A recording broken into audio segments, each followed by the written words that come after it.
Hello guys, nandito tayo ngayon sa Kamay nila. Tayo ng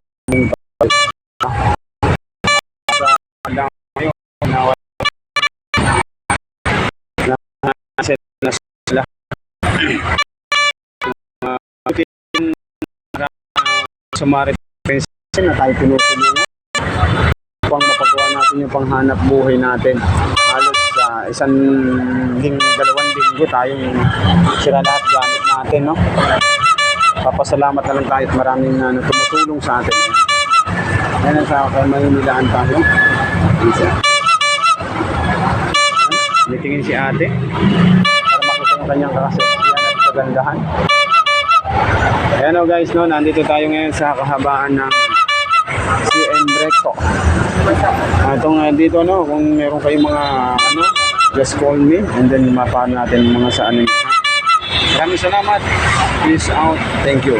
Maraming salamat sa inyong lahat.